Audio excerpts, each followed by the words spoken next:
I slowly open my eyes, but the world in front of me is just blurry silhouettes dissolved in a blinding white light. There is a dull, oppressive noise in my ears, as if I were immersed in water, where everything sounds muffled and alien. Voices drift above me, fragmentary, unintelligible, like the echo of a distant whisper. Body. It's not mine anymore. It is alien, helpless, motionless, as if carved from stone. I try to move in vain. I try to breathe deeper, and I encounter a painful heaviness in my chest, which constrains me and does not allow the air to pass freely. Each attempt to inhale is given with effort, as if the lungs have forgotten how to work. The pungent smell of antiseptic and medicine fills the nostrils and penetrates the lungs, causing dizziness. This smell is sterile, cold, lifeless. It brings with it a feeling of emptiness and vague anxiety. Where am I? What's wrong with me? A dull panic rises inside, but the body remains motionless. I am a prisoner of my own mind, surrounded by light, noise, and fear. Mr. Hudson. A soft but persistent female voice breaks through the dull noise filling my mind. It seems to penetrate through the thickness of the water, approaching, displacing the suffocating emptiness. Can you hear me? I try to answer, but my lips barely move, as if they are not obeying me. The throat is dry, the tongue seems heavy and motionless. Anxiety grows deep inside. Gradually, the fog before the eyes begins to dissipate. The outlines become clearer. Several figures in white coats leaned over me, their faces half hidden by masks. The eyes look carefully, studying, but I can't concentrate, as if my gaze is constantly slipping away. Doctors, nurses, I don't understand what's going on. Everything around me seems both real and blurry, as if I'm waking up from a long, heavy sleep. The eyelids are leaden, and in the head there is a viscous emptiness. It seems that I was injected with something that leaves my mind clouded, preventing me from thinking clearly. Where am I? The voice that escapes my lips sounds alien, hoarse, weak, as if it had not been used for years. Every word comes with difficulty, and even this short question causes a painful dryness in the throat. One of the doctors, a man of about 50, with gray hair at the temples and calm but wary eyes, takes a step closer. His voice is even, measured, but there is a hint of caution in it, as if he is choosing his words. "You're in the hospital," he replies, watching me carefully. "Did you have an accident? We performed the operation. You need to remain calm." Accident. This word echoes in the mind, awakening something dark, torn into fragments of memories. But they do not add up to a complete picture. I try to grab hold of them, but in my head there is only emptiness and a hum, oppressive, heavy. Memories flash in scattered images, a resounding metal blow, sharp pain, darkness. I was at a production site, checking equipment, when a loud crash was heard. Someone shouted, and suddenly I felt a sharp push in my back. Something heavy fell on me from above, perhaps part of a beam or a mechanism that had failed. I didn't even have time to react when the ground disappeared from under my feet and darkness swallowed me. But what exactly happened? The brain refuses to connect the pieces together. "Rachel," I whisper barely audibly, and at the same moment I notice her. She stands against the wall, a little further away, with her arms crossed over her chest. Her posture is straight and tense, but her face remains impenetrable. Too calm.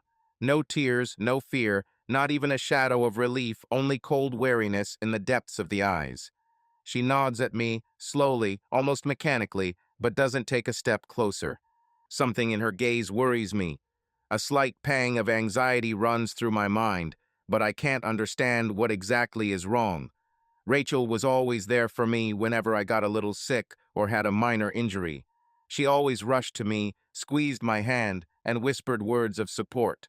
But now she's just watching, detached, as if watching something unfamiliar. "You need to gain strength, Mr. Hudson."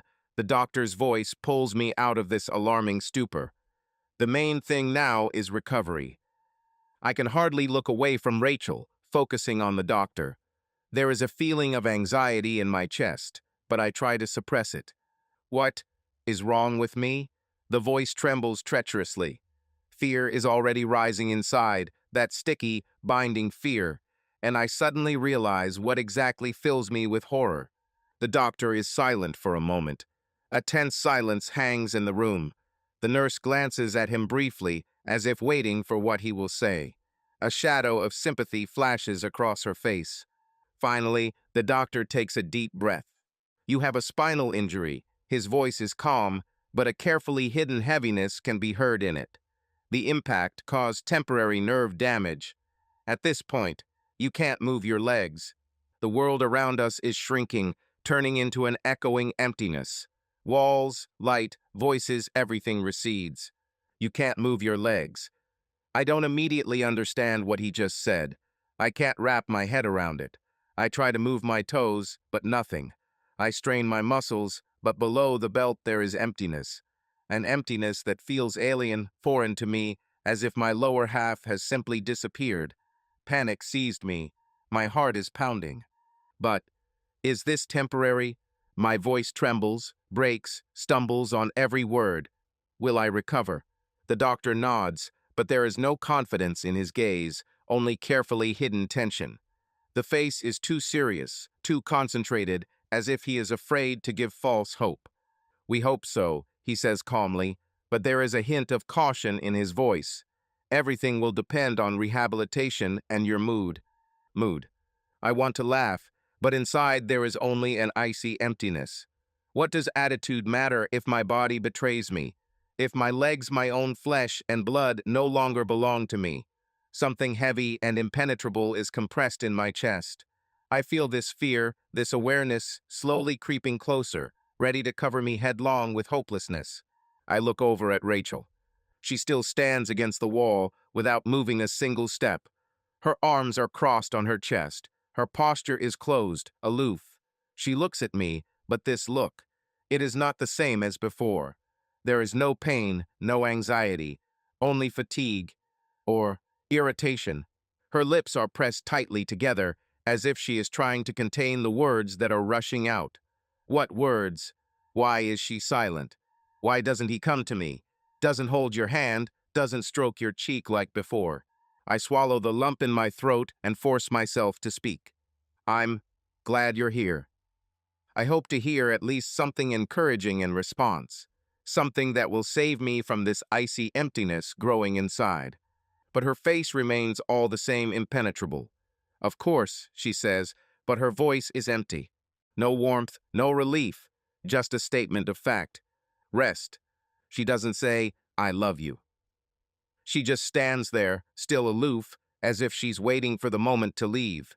It's as if her thoughts are already far from here, far from me. It was as if something had changed irreversibly between us. And I don't know what's worse, losing the ability to walk or losing something that I didn't even have time to realize. I'm starting to feel sick of this emptiness, and suddenly I understood. Not only my body was paralyzed. Everything that she and I had before has been paralyzed. I lie in bed, looking at the ceiling, listening to the sounds outside the door.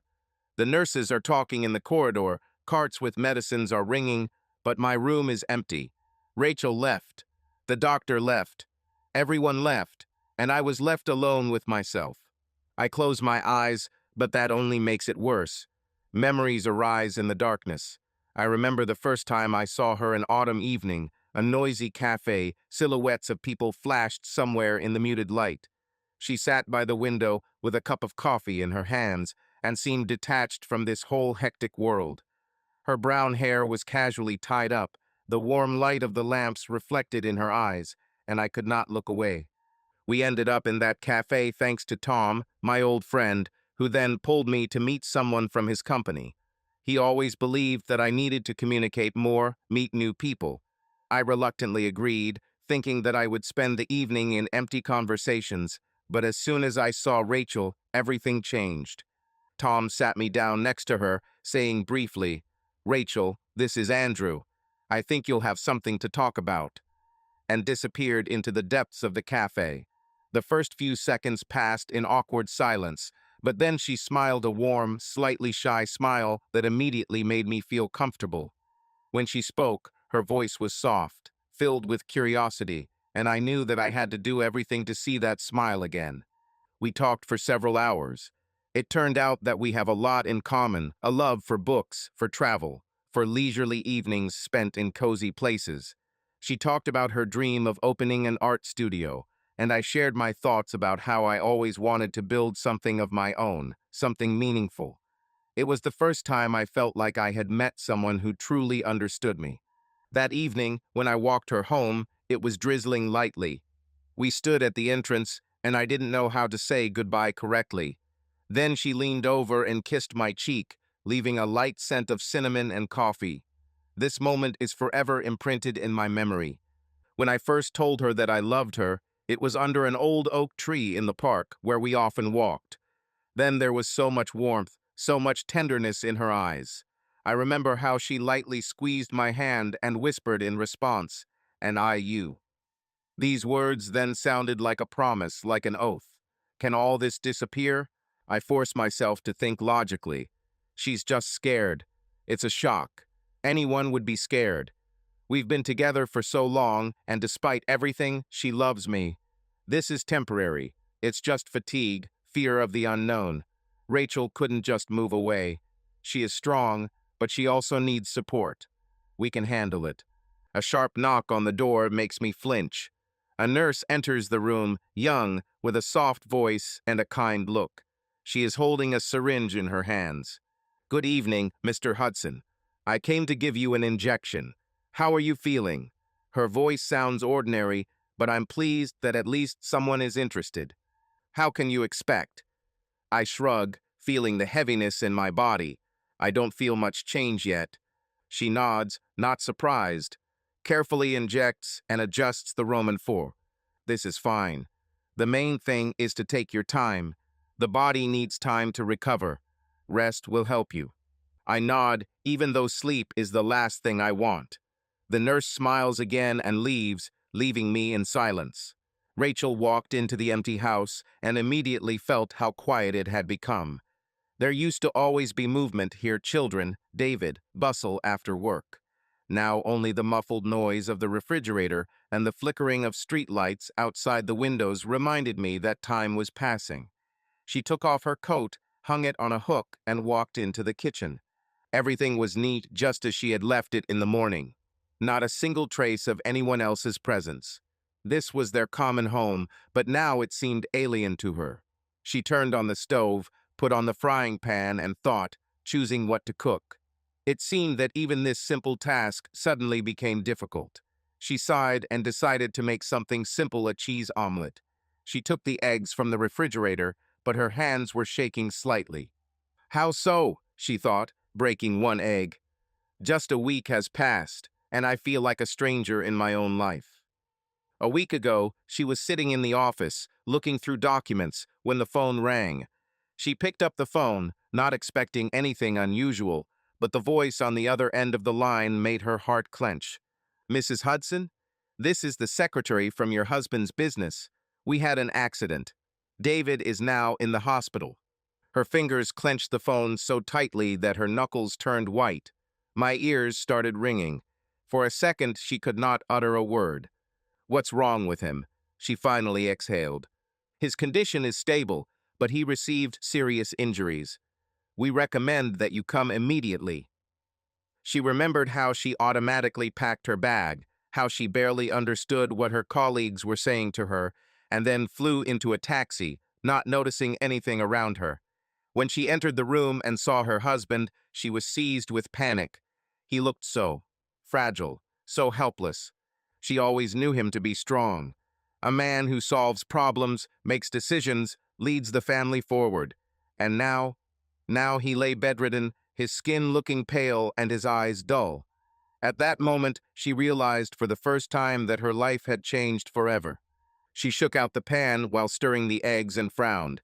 She was overcome with fear. What now? How will she cope? David was always involved in finances. He provided for the family. He resolved all important issues. Of course, they had savings, but would they be enough? For rehabilitation, for a nurse? To pay all expenses? What if all this drags on for years? She couldn't imagine it. Rachel pursed her lips.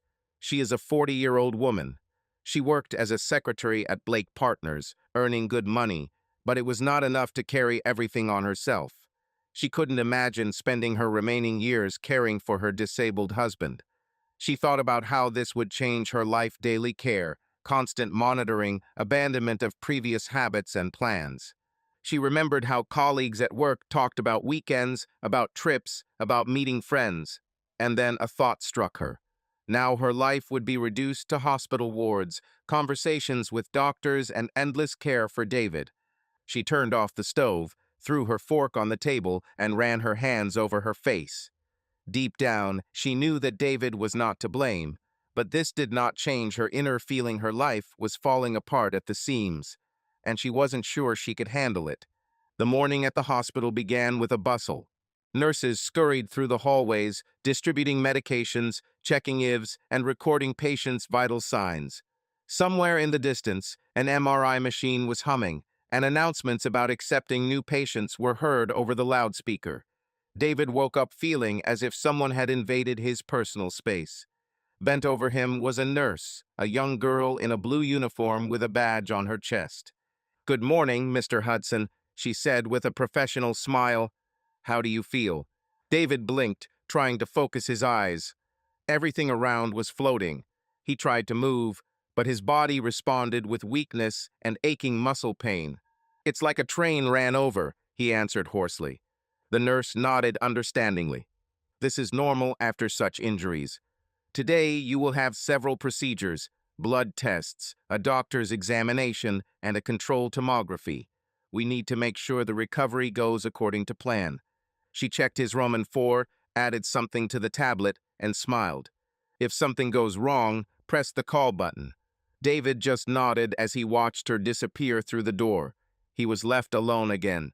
About half an hour passed before Tom entered the room. An old friend, a colleague with whom he had worked together at the plant for the last 10 years.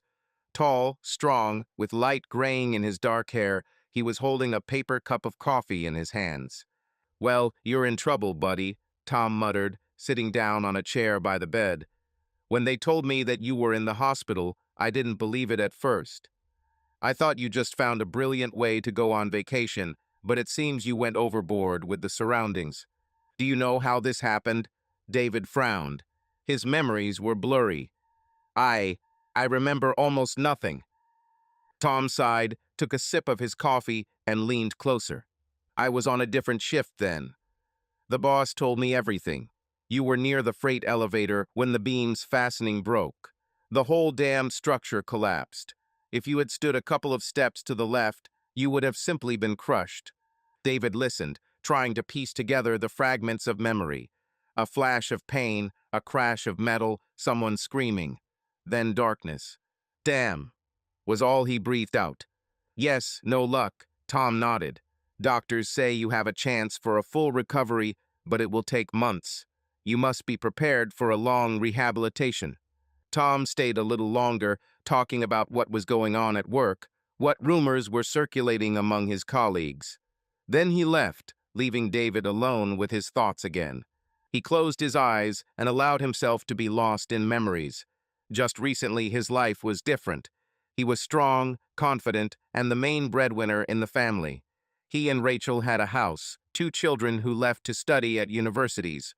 Everything seemed stable and correct. He resolved issues, provided for his family, and took responsibility for everything. He remembered how every morning he woke up before dawn, drank strong coffee, got ready for work, and Rachel dozed, covered with a warm blanket. On weekends, he took his son fishing and took his daughter to the center, where she chose books in her favorite bookstore. These moments seemed insignificant, but they were what made up his life. Now everything has changed. In the past, he was strong, confident, and unbending, a man who always took responsibility, worked without rest, and took care of his family without knowing fatigue. But now he lay on a cold, hard hospital bed, surrounded by faded walls, saturated with the smell of antiseptic and medicine. The quiet, measured squeak of medical equipment reminded him of his helplessness. For the first time in years, he could neither work, nor make decisions, nor protect those he loved. Everything that had previously seemed solid now shook like a house of cards before a gust of wind. How long will this last? Will he have a chance to get back on his feet, to return to the life he built with such difficulty? Thoughts about Rachel bothered him the most. How is she coping? Is she as worried as he is, or has she already come to terms with the changes? This morning she called and said that she could not come. There was an urgent meeting at work.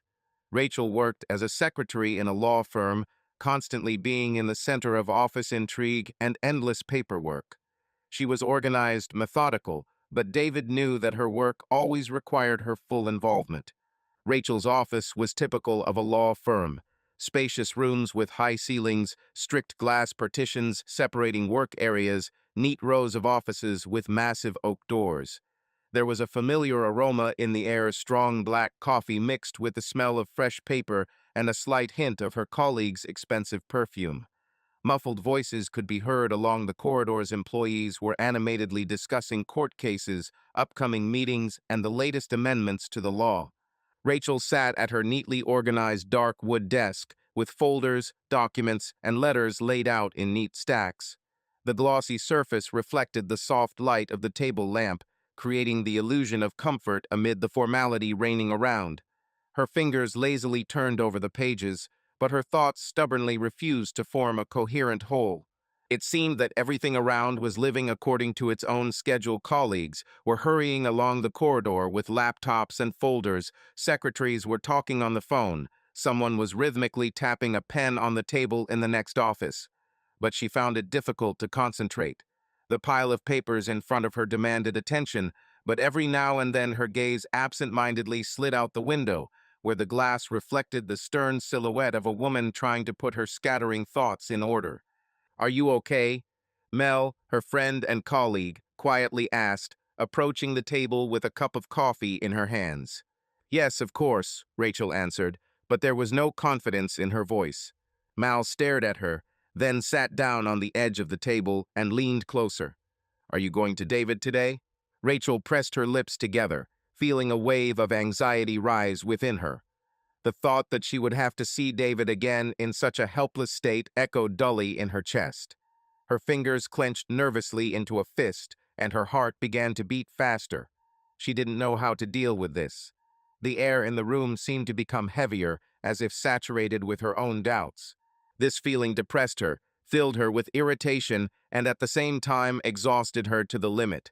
She wanted to brush it off, to run away, to forget at least for a moment about the impending worries, but reality was inexorable. He was discharged tomorrow. Tomorrow, her usual life will completely change, requiring complete dedication from her. Caring for David meant not only the endless juggling of work and caring for him, but also constant trips to rehab, sleepless nights, stressful days, trying to keep everything under control.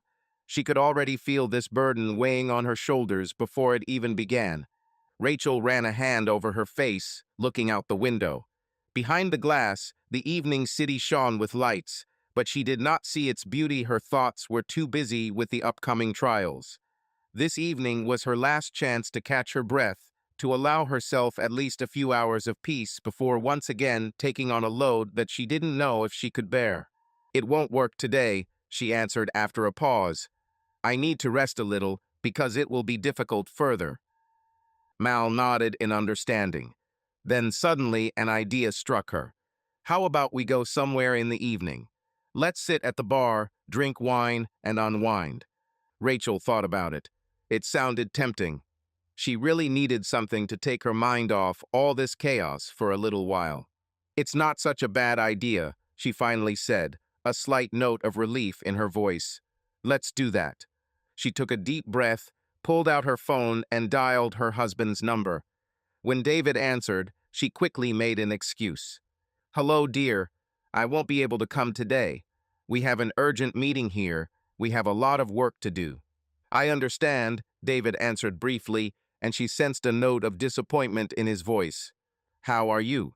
she asked, trying to sound caring. "Everything is fine. Procedures, tests, as usual." "Okay," she hesitated, not knowing what else to say. "Then we'll talk. See you tomorrow?" "Certainly." She put the phone down and felt a weight lift off her shoulders. Instead of going to the hospital, she decided to spend the evening with her friends. It didn't hurt for them to unwind a little. She imagined them sitting in a cozy bar, drinking cocktails, laughing, discussing the latest news. This was what she needed now. A little freedom, a little lightness. David opened his eyes, feeling a familiar heaviness in his body. It's been a week since he woke up in the hospital. Every day was similar to the previous one. Examination by doctors, tests, physical therapy. His indicators were normal. The doctors assured that everything was going according to plan. But one thing remained unchanged: he did not feel anything below the belt. He really wanted to believe that this was temporary, that soon he would feel his legs again, be able to walk again, be his old self again. The doctors said that everything was possible, but they did not give a time frame. Each case is individual. The main thing is a positive attitude. Rehabilitation takes time, words that he heard over and over again, but they did not give him answers. Sometimes he caught the glances of doctors and nurses, in which one could read sympathy and sometimes fatigue. They've probably seen too many like me, he thought. Rachel will take him home tomorrow. The thought of this was both pleasing and disturbing.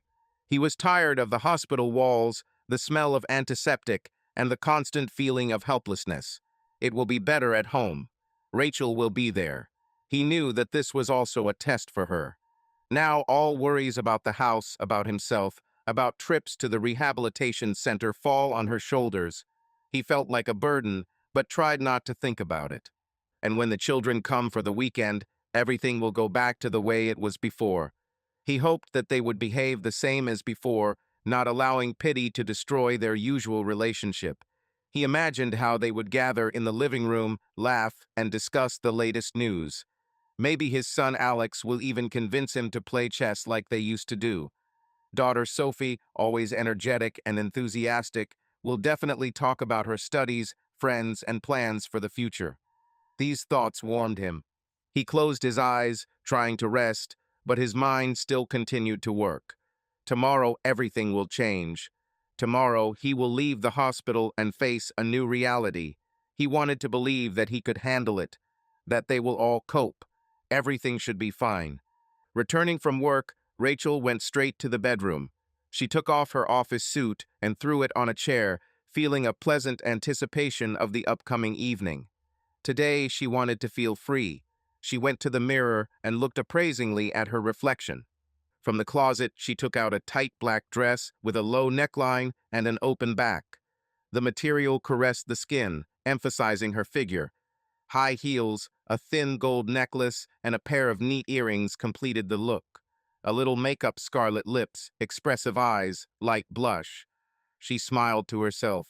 Today, she was not just a wife and a caring woman, but an independent, self-confident beauty. When she entered the bar, her friends were already waiting for her at the counter. The atmosphere of the establishment was lively, the hum of voices, laughter, light twilight, and dim lights.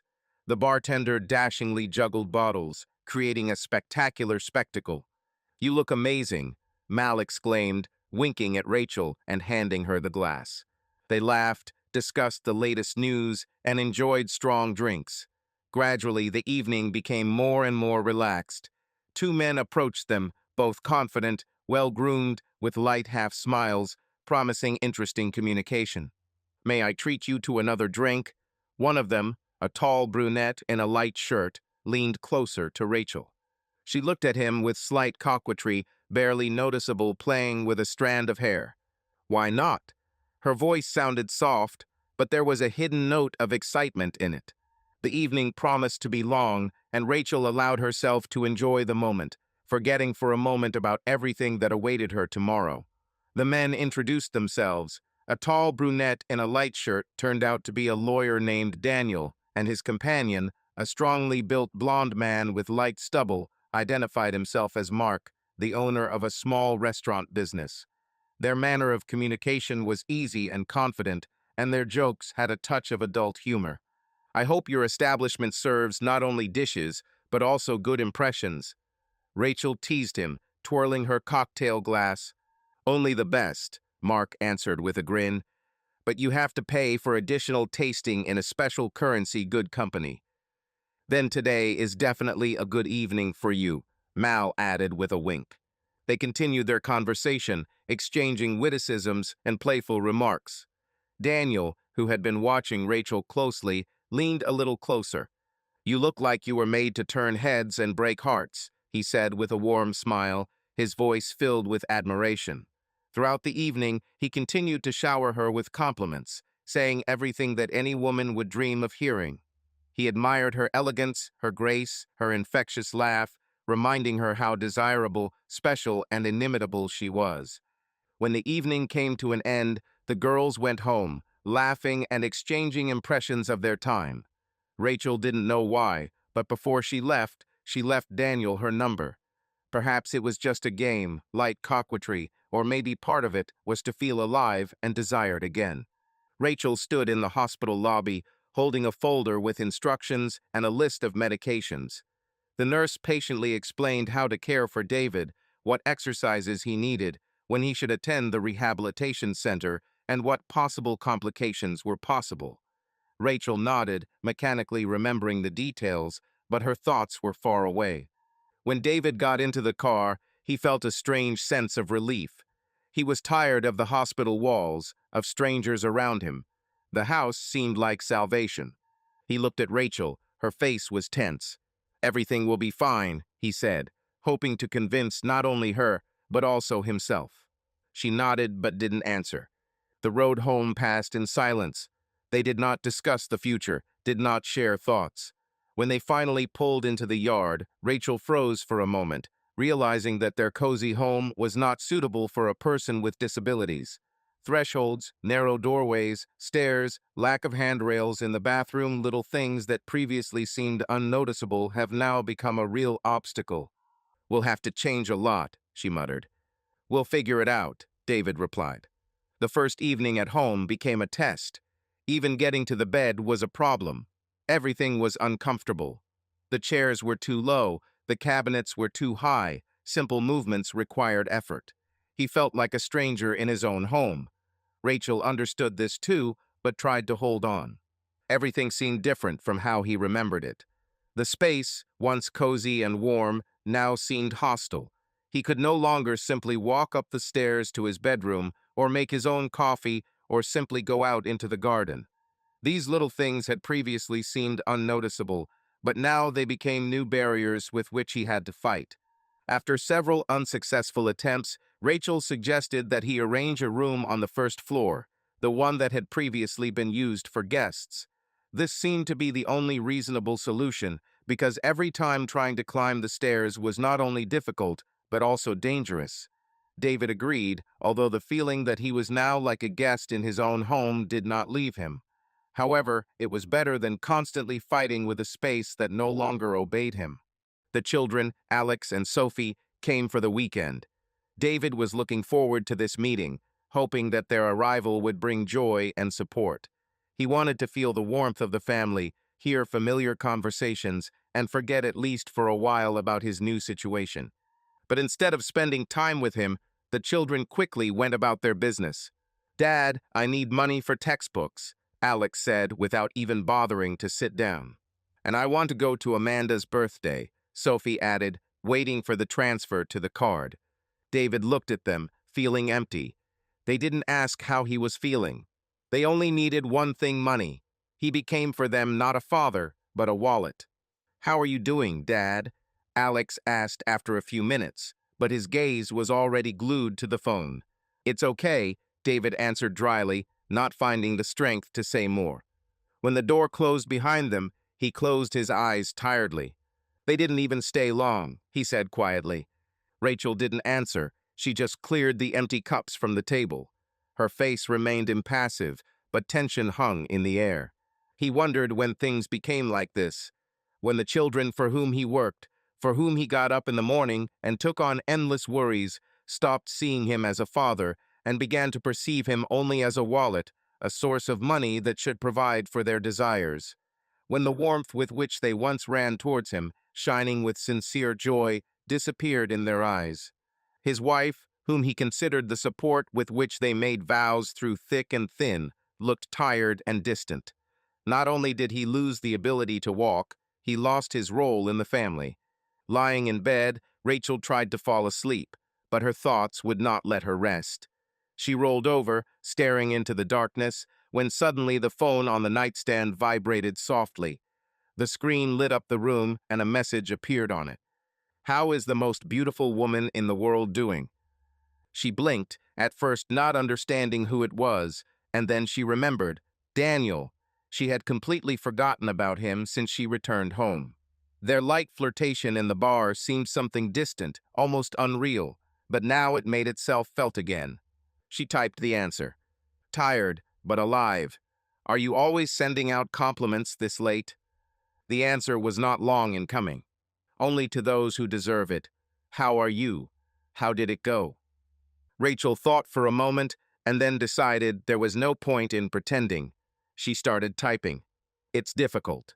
David is home now, but everything is different. The house feels like a stranger. Everything is uncomfortable, everything is complicated. I don't know how to cope with it." "You're strong. You can handle this." She grinned. How easy it is to say this from the outside. "How are you? Charming new clients?" She decided to change the subject. "Only if they are as beautiful and smart as you. But I haven't met anyone worthy yet." She rolled her eyes but smiled.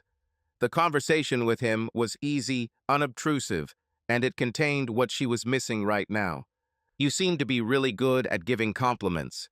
Is it a talent or part of the profession?" she joked. "More like a hobby, especially if I have a woman like you in front of me." Rachel hovered her fingers over the screen. She didn't know what to answer. Daniel didn't ask unnecessary questions, didn't judge, but for some reason his words touched her. She understood that their conversation was gradually going beyond the scope. Is she a bad wife if she wants to feel happy? Doesn't she have the right to a moment of weakness? They continued their correspondence, laughing at random stories and discussing life.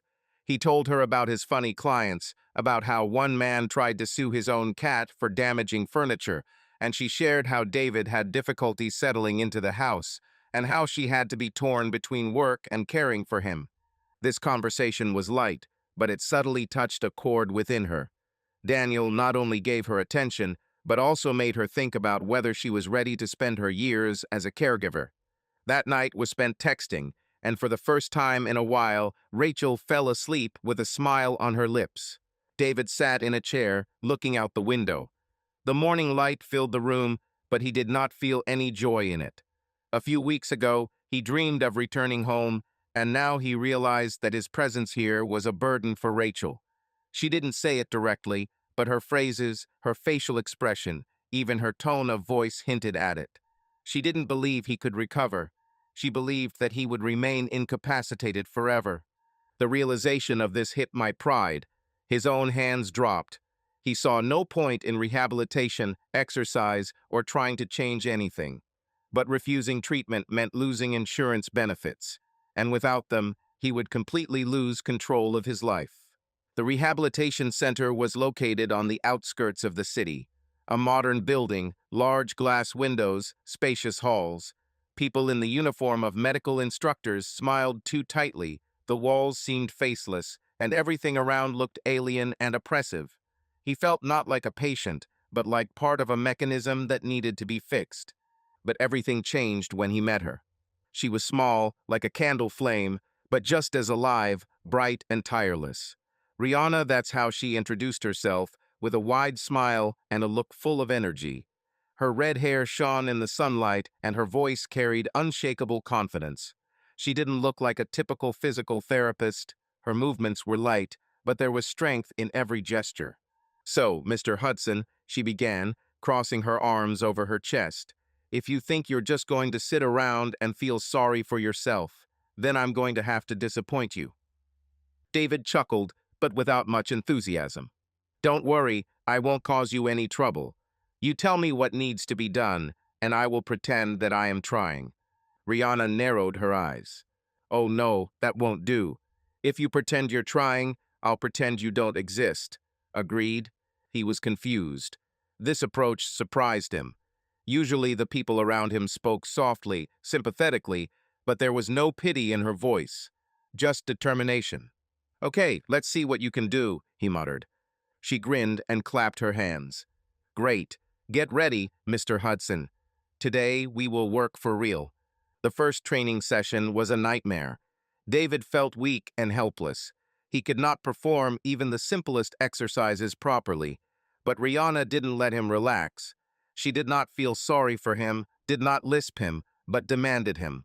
Come on, one more time, she said firmly when he tried to lift himself on the uneven bars for the third time. You can, just don't give up. Easy for you to say, he breathed, feeling sweat running down his temples. You are not in my position. You're right, she suddenly agreed. But you know what? I've seen dozens of people like you, those who want to get on their feet, and those who give up. Well, you understand. David fell silent. There was truth in her words. For the first time in a long time, someone spoke to him not as a patient, but as a man with a choice. They studied for several hours. He was exhausted, but for the first time in a long time, he felt like he had done something worthwhile. When the workout ended, Rihanna sat down next to him, smiling. Good job, Mr. Hudson. We'll continue tomorrow. Aren't you too strict with your patients? He asked, wiping sweat from his forehead. She laughed. Aren't you giving up too quickly? He grinned back.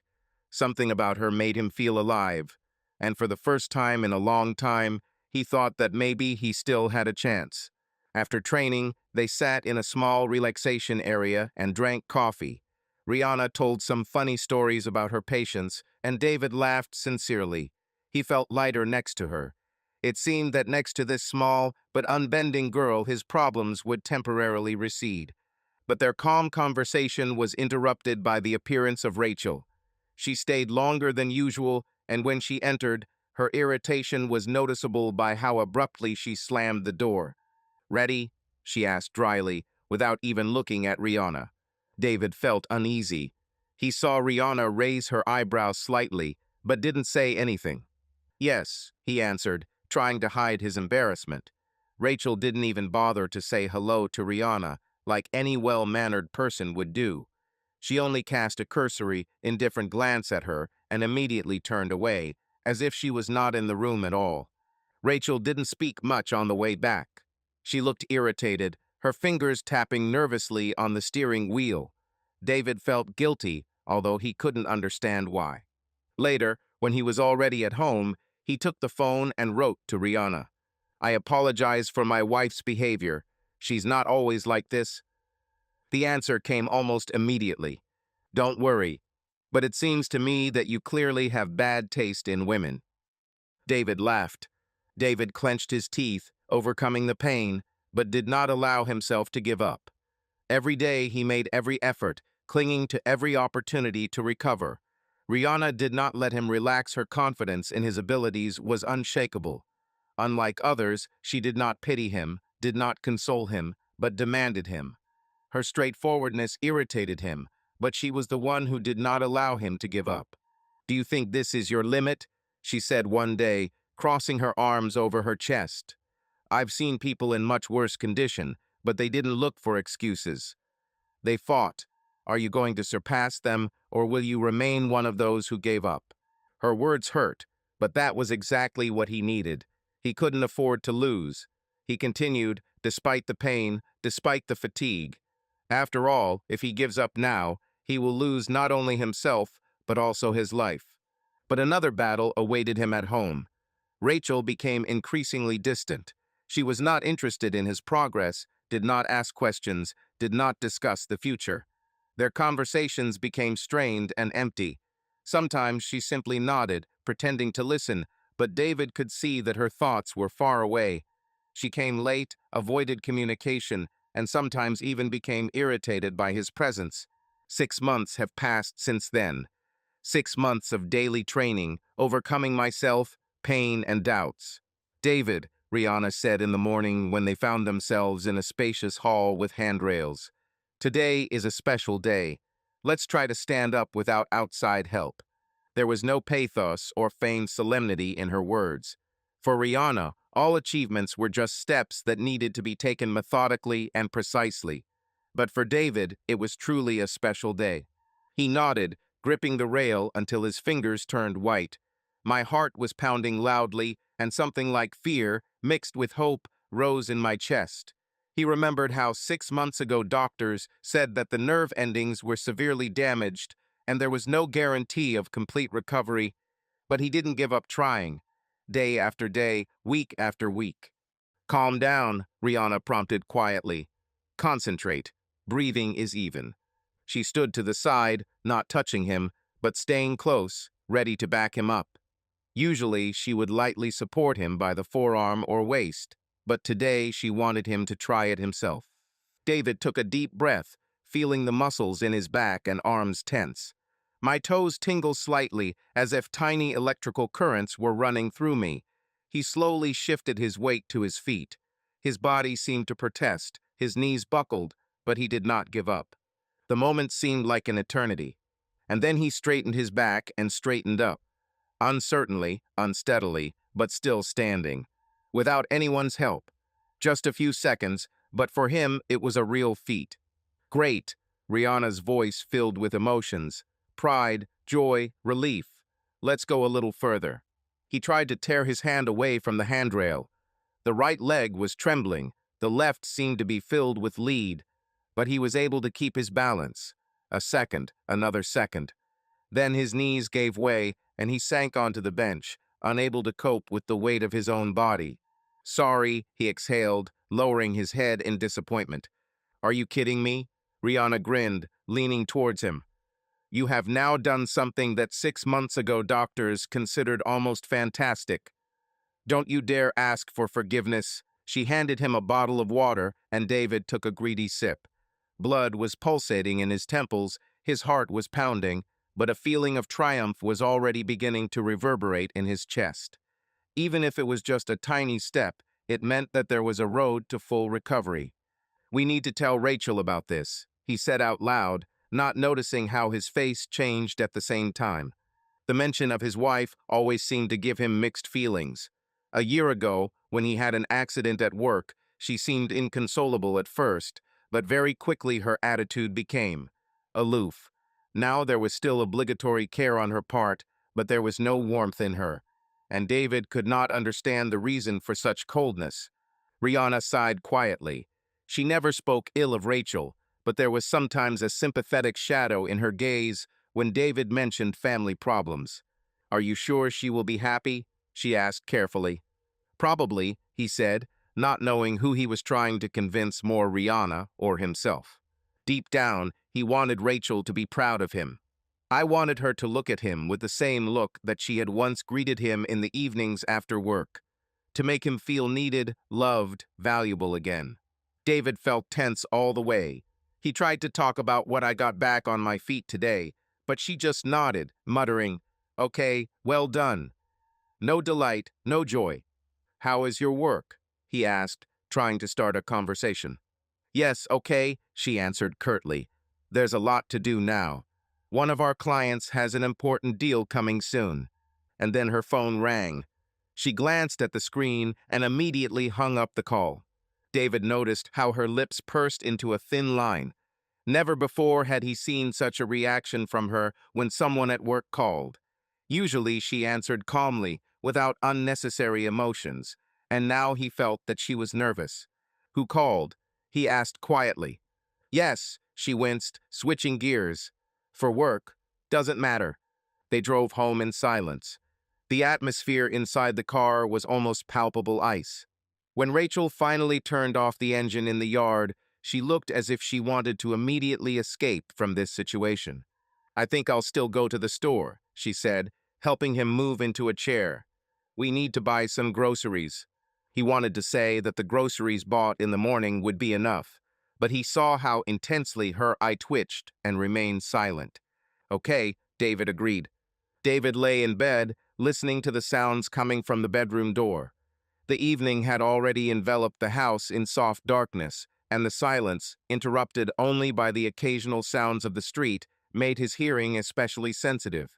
He heard Rachel walking around the kitchen, saying something quietly, and then her voice became a little louder and more emotional.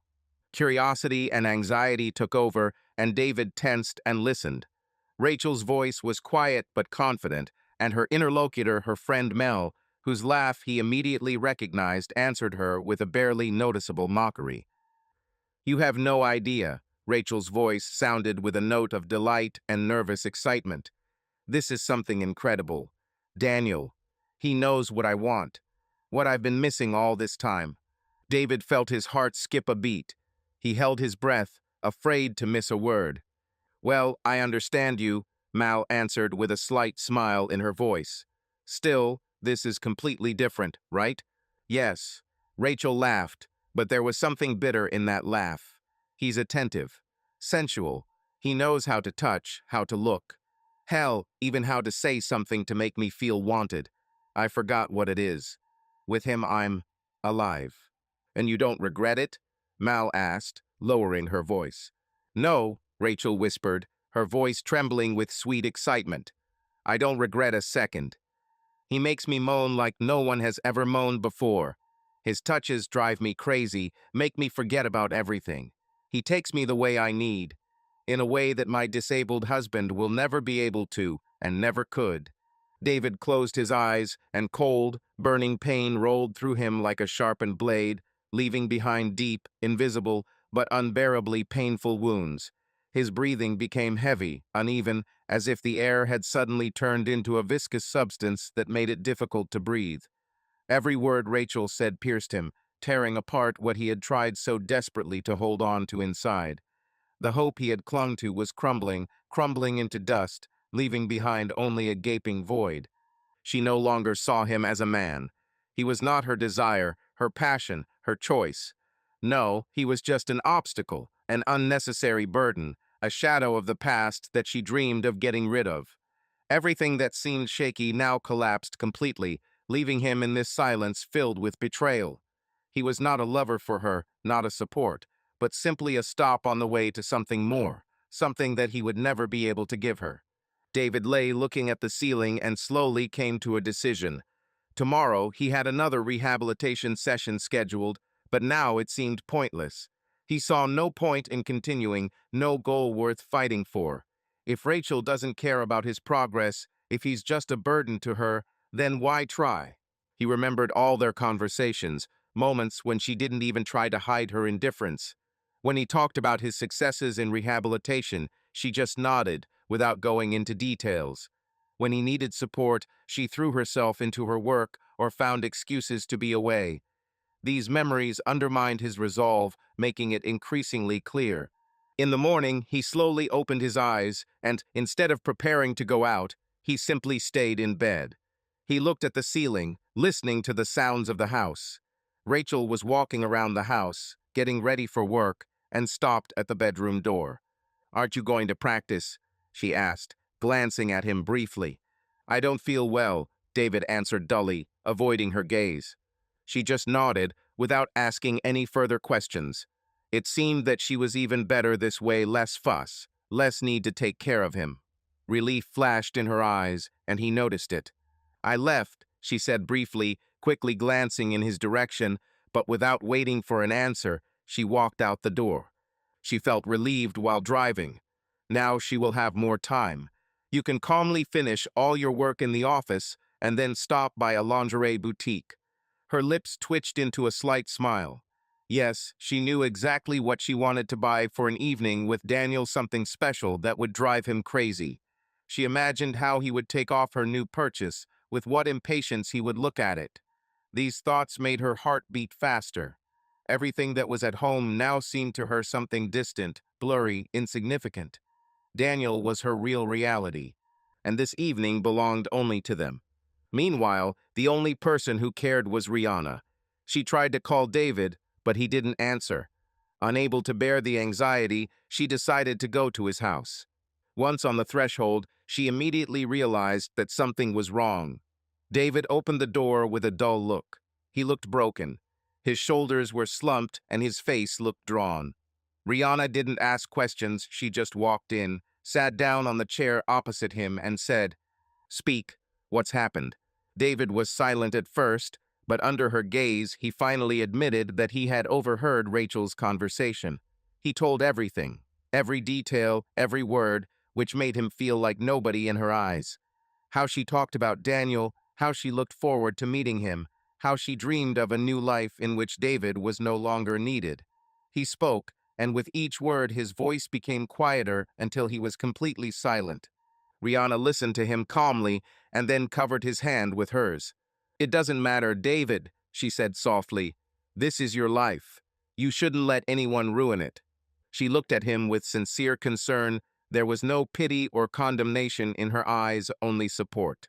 "You are stronger than you think," she added. "You can start over, without her." They talked for a long time. David finally allowed himself to express everything that was gnawing at him from the inside. He was scared, but for the first time in a long time, he felt that there was a person next to him who cared. After this conversation, he suddenly realized he was not going to endure any more. He is not going to cling to the illusion. He made a decision: he will divorce Rachel. In the evening, he picked up his phone and looked at photos of them together. Once he believed that they were happy. Now before him were only images of people who had become strangers to each other. With a heavy sigh, he dialed the lawyer's number. But he decided firmly on one thing: he would not tell Rachel about his successes yet.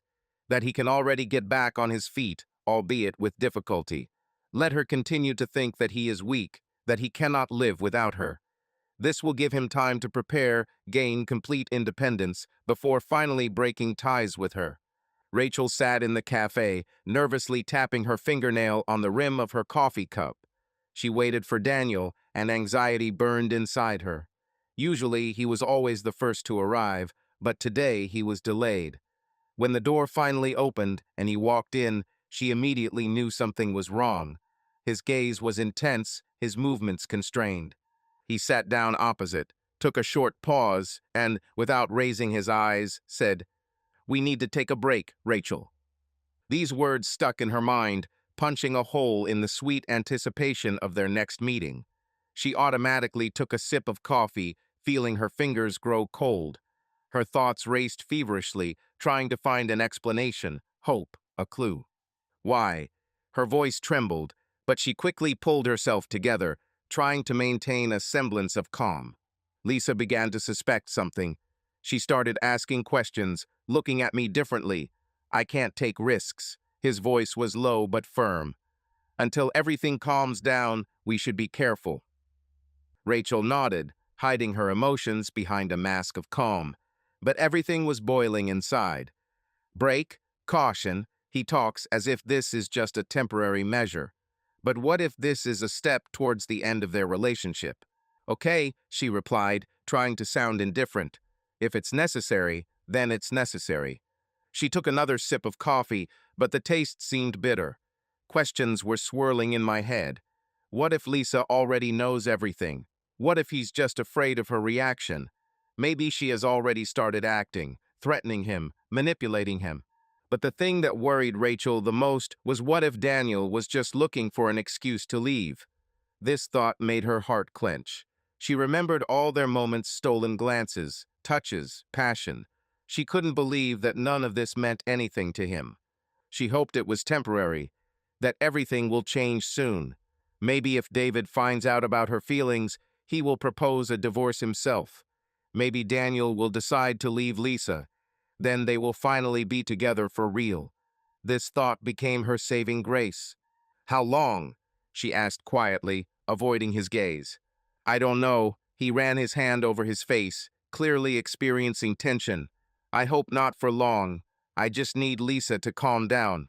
Rachel nodded, but a feeling of foreboding grew in her chest. "I hope" is too vague, too vague. She didn't want to be the one who was simply left for later. Her heart beat faster as she watched Daniel get up from the table. She wanted to say something, but didn't know what. "I love you. I don't want this break." But the words stuck in my throat. "I hope you understand," he said goodbye, but his voice did not contain the confidence that always sounded in him.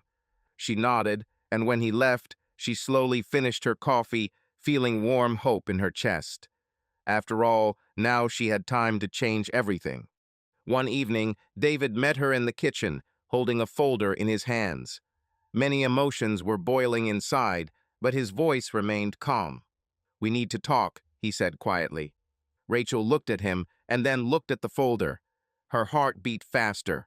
She could not hide her joy because finally everything was happening the way she wanted. Without hesitation, she took the documents without even reading them properly and signed them. Her hand did not tremble. A slight smile touched her lips. Everything was simple, easily. All? She asked, trying to keep her tone neutral, but a light of relief sparkled in her eyes. That's it, he answered dryly, taking the papers back. David looked at her and couldn't believe his eyes. He was disgusted. How? How could she undo 25 years of their marriage so easily, without a hint of doubt, without a shadow of regret? He didn't want to understand her betrayal. He didn't need explanations who, when, why. None of this mattered anymore. All that mattered was that she had betrayed him, and she did it at the moment when he needed her most, when he was more vulnerable than ever. He expected at least a second of confusion, a spark of pain in her eyes, but he saw nothing. Just a slight hint of impatience, as if she wanted it to end quickly. David clenched his teeth, feeling an icy emptiness solidify inside. "You won't even ask how I am?" he squeezed out, looking her straight in the face. Rachel froze for a moment, but then shrugged. "Why? It's already decided, David. You wanted it yourself." Did he want to? No, he didn't want to. He was forced. He could no longer live next to a man who had so easily rejected him. He nodded silently, took the documents, and left. There was emptiness inside. He no longer felt anger, pain, or despair. Only an icy realization. He was left alone. But perhaps it will be even better. David didn't sleep all night. The documents lay on the bedside table, like a silent symbol of the end of his past life. He turned over every word, every moment, every glance of Rachel in his head. He remembered how he had once loved her, how they built this house, how they raised their children, how they laughed at stupid things, and now it all meant nothing. The next morning, he waited for Rihanna to come pick him up. She insisted on helping him and offered to stay with her until he got back on his feet. David hesitated for a long time, but deep down he understood that now he needed support. He couldn't believe that after everything that had happened, there was still a person in his life who cared. Rachel was excited about her new life. She was already imagining how she would tell Daniel about the divorce, how happy he would be, and how he would finally decide to leave his wife. She dreamed of how they would start all over again, no secrets, no hidden meetings, just the two of them. Now nothing could interfere with their happiness. She was nervous before the meeting, but it was a pleasant excitement. She carefully selected her outfit, wanting to look perfect, knowing that this day would be the beginning of their life together. She arrived at the restaurant early, ordered a glass of wine, and waited. Time dragged on painfully long. She checked her phone, looked out the window, and straightened her hair. I replayed in my head again and again how he would say that he loved her, that now they would be together. But when Daniel appeared a few minutes later, her heart skipped a beat. His face was strangely serious. Instead of the usual smile and hot gaze, he sat down opposite and paused. "We need to talk," he finally said, looking her straight in the eyes. Her heart beat faster. She expected completely different words. "Of course," she smiled, bowing her head. "I also wanted to tell you something. You have to understand. It was temporary. Between us, I can't leave my family." The world around me seemed to collapse. The wine in the glass no longer seemed sweet. The air suddenly became suffocating. She blinked, not believing what she heard. "What?" she whispered, barely breathing. "I have children, a business. My wife. I'm not going to ruin everything. This was a mistake. And frankly, you're too expensive, Rachel. If I divorce my wife, I will lose everything I have built over the years. I can't afford it." His voice was even, without a hint of regret. He spoke as if it were a business transaction that did not bring the expected benefits. Everything inside tightened. She wanted to scream, run out, break this damn glass, but she just looked at him helplessly. "You're joking, right?" Her voice trembled. "No." He got up, threw a few bills on the table, and left without even turning around. She couldn't believe what was happening. Their meetings, her hopes, all the sacrifices she made flashed through her head. She left David, threw away her life for a man who never looked back. She was left sitting alone. Everything she had dreamed of, everything she had destroyed for him, now had no meaning. Defeat hit me in the face like a slap in the face. She remembered how she imagined that she would be happy with him, how she dreamed about the days spent together, about a new life. But now there was emptiness before her. She lost both her husband and her lover. She destroyed everything. Rachel finished the wine in one gulp, feeling it burn her throat. Her eyes burned from tears, but she did not allow herself to cry. She slowly stood up and left the restaurant, with an icy realization spreading inside her. She was left with nothing. While Rachel spent her days crying, David and Rihanna lived a completely different life. Every day brought a new victory. Every day he stood more and more confidently on his feet, his strength increased, and his body began to obey. He learned to trust his body again, and much of this was due to Rihanna. She supported him in everything, inspired him to believe in himself, and forced him not to give up. Her confidence in him was unshakable, and this faith was transmitted to David. She did not allow him to feel sorry for himself, did not allow him to give up. Instead of sympathy, motivation, instead of pity, persistence. Every day she found new ways to cheer him up, be it morning runs, albeit on crutches, or small trips around the city together. She did everything to make him feel complete again. The time spent in her apartment was filled with laughter and lightness. Rihanna was like a fresh breeze, bringing a sense of freedom into his life. She did not allow him to dwell on the past. She helped him move forward. They laughed at his awkward attempts to learn new things, cooked together, watched films, and discussed books. In the evenings, she took him for walks in the park, where he slowly but surely took steps towards a new life. It was a different world without pain, without betrayal, without regrets. One evening, sitting on the balcony of her apartment, David caught himself thinking that he felt good with her. So good that it was starting to scare me. He looked at her, her hair was flying in the wind, the joy of life sparkled in her eyes. Her smile was warm, sincere, without a shadow of doubt. "What are you thinking about?" she asked, noticing his gaze. He exhaled slowly, looking away. "I'm just thinking how things have changed. How I have changed. How you changed me." She smiled but didn't answer. Instead, she took his hand and squeezed it lightly. The gesture was simple, but it felt like something more. There was no pity, no regret, no fear in her touch, only warm, sincere support. The next few weeks were a real turning point for him.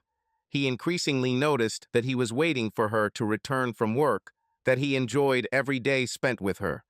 They began to travel out of town, spend evenings in cafes, discussing everything that could come to mind. She taught him to enjoy life again, and he began to believe that there really could be something good ahead. And at some point he realized. Feelings. They came carefully, slowly, but every day they became stronger.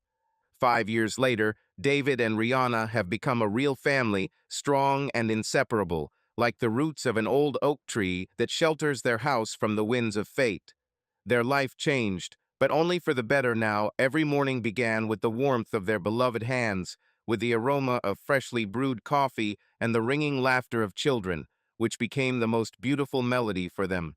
They lived in a cozy house by the lake, where the water reflected the sun's rays like thousands of little stars, and a light breeze played with the curtains in their bedroom, filling it with freshness and peace. Rihanna gave David not only love, but also the most precious miracle, their little daughter, a bright creature with huge, curious eyes, the color of the morning sky, and a ringing voice like the ringing of bells. She was their universe, the center around which their lives revolved, lighting up every day with her carefree joy. David looked at Rihanna with tenderness, watching as she, smiling, rocked the baby, singing her a quiet, gentle lullaby. In the faint light of the night lamp, their daughter's face seemed almost angelic. Tiny hands clung to her mother's finger, her eyelids lazily closed, and her lips trembled from time to time. But as soon as David approached, the girl, as if sensing his presence, began to move. She opened her huge eyes and, seeing her father, reached out to him with trusting, pure love. Her fingers, so tiny and warm, curled around his thumb, as if not wanting to let go. Sometimes she suddenly began to babble something in her childish language, and it sounded to David like the most beautiful music. He carefully picked her up, pressing her to his chest, and the baby was immediately enveloped in calm. She yawned, settled comfortably on his shoulder, and, after playing a little with his button or zipper on his jacket, fell asleep, completely trusting him. At these moments, his heart sank with overwhelming love and gratitude. He recalled the day when Rihanna entered his life, like a fresh spring wind, how her warm gaze and sincere words pulled him out of the darkness and filled every new day with meaning. Now she gave him another treasure, their daughter. And looking at this tiny life, David understood. He did not just find happiness, he found a whole world. Every day was filled with care and happiness. Their morning began with gentle kisses and light whispers so as not to wake up their daughter. During the day, they went together to the lake, where they played with the baby, enjoying her boisterous laughter. In the evening, they sat on the veranda, admiring how the sun, sinking below the horizon, painted the sky in crimson shades, and then, under the arch of stars, they shared their thoughts, dreams, plans. The house was filled with children's babbling, quiet conversations, good jokes, warmth that warmed even the coldest days. Sometimes, in rare moments of silence, when the night covered the city with its velvet blanket, David remembered the past, something that he had long tried to leave behind the memory line. He remembered the moments when it seemed that the world had turned its back on him, when loneliness, like a thick fog, penetrated every cell of his soul, squeezing it with cold fingers. He remembered how his own family, the one that was supposed to be his support, had backed down, turned away when he was no longer convenient for them. Their words, once filled with care, turned into icy reproaches, and their glances into empty, indifferent reflections of strangers. He remembered how one day he was left alone in this darkness, without support, without hope, like a ship that had lost its bearings in an endless, stormy ocean. But now these memories seemed alien, distant, as if they were happening not to him, but to someone else, someone he once knew, but had long ago let go of. Everything that happened before Rihanna, before their daughter, lost its meaning like an old, forgotten book with worn pages that you no longer wanted to read. Now he had everything: love, family, home, warmth, which he had been deprived of for so long. Rachel has spent her last years alone. After breaking up with Daniel, she tried to put her life back together, but things turned out to be more difficult than she expected. After the divorce and division of property, she moved to a smaller apartment, where everything seemed alien and faceless. The first months were filled with endless thoughts about the past, attempts to understand where exactly she had gone wrong. It was hard to admit that she herself had destroyed her family for the sake of a man who was simply using her. She tried to improve her career and switch to work, but the inner devastation did not disappear. Colleagues perceived her as a competent but reserved person, and new acquaintances quickly faded away. Rachel couldn't allow herself to be distracted from thinking about what she had lost. She spent her evenings alone, replaying memories of the past in her head. The only thread connecting her with her former life was her children. Alex and Sophie grew up, they had their own worries, but their main question remained their father. They could understand why he stopped communicating with Rachel. Betrayal, and betrayal could not pass without a trace. But what they couldn't accept was his complete absence from their lives. He didn't show up at family holidays, didn't call, didn't write. Alex still tried to find excuses, but Sophie did not hide her indignation. One day at a family dinner, when the conversation turned to this again, Alex shook his head thoughtfully. "I understand that he was angry with you, Mom. But why did he cut us off too? We are his children." Sophie nodded, putting her fork aside. "He doesn't even answer my messages. I tried several times, but nothing. Is it possible to just forget about us like that?"